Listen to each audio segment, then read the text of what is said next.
peace in a classroom doesn't begin with discipline alone. It begins with emotional vocabulary as well. That moment reminded me of something critical. When students can name their emotions, they can begin to manage their actions as well. Peace is not a grand speech at the United Nations. It's a 5-year-old learning to say, "I'm sorry." A teacher choosing connection over control. A parent hugging their child when they least deserve it. There is nothing new about justice.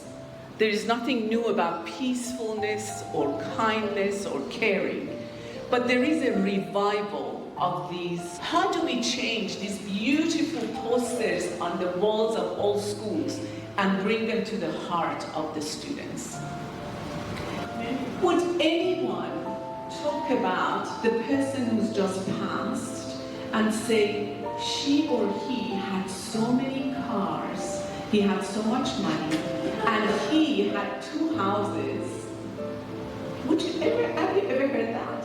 But when the person is alive, we say those things. He's so rich.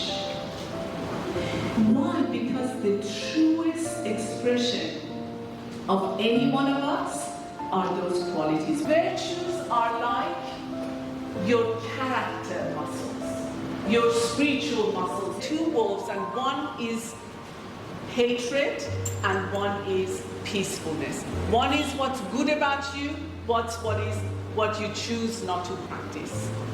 And the son said, which one wins in the end? And the grandfather said, the one you feed.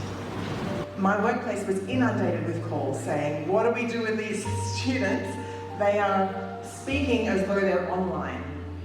And if anyone's been online, you know how intense that world can be. But if words can wound, they can also heal. If language can shut someone down, it can also lift them up. So if we want to raise peaceful generations, we have to start with peaceful words. Because our language doesn't describe reality, it creates reality. And we want to use it to help propel our children into a future of peace and happiness. A child with ADHD will hear 5 more negative comments than their peers each day. Now 5 doesn't sound like much. By the age of 12, that's 20,000 more negative or critical comments than their neurotypical peers. I yell constantly, and this is what her children thought she was, just a yelling mum. But she was saying how after the first 1 or 2 sessions that we did, she was driving in the car and she had a close call with another car. And that other driver started abusing her and shouting at her. And she said, normally I would give them the peace of my mind and match it and go right back at them. She said, I remember I was practicing a couple of virtues that week that I had picked up. And she said she responded really calm. Her son was in the front seat with her. And she just said, I'm gonna let it go. And her son just went, who are you? Didn't even recognize her. The virtues-based approach is something that can help in all aspects of life and all relationships, family, work and friends. I now see my daughter in a different light. I had no idea how much I needed this. An entire city escaped religious violence because of a school. How profound is that?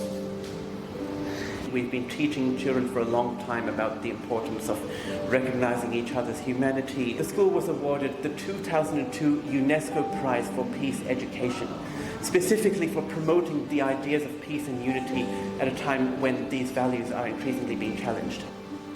So we have seen a really, really big decline in the cases of bullying and harassment at schools because it's actively spoken about. What does a peaceful generation mean to you? So what I think a peaceful generation means to me is where curiosity and understanding and empathy come before judgment.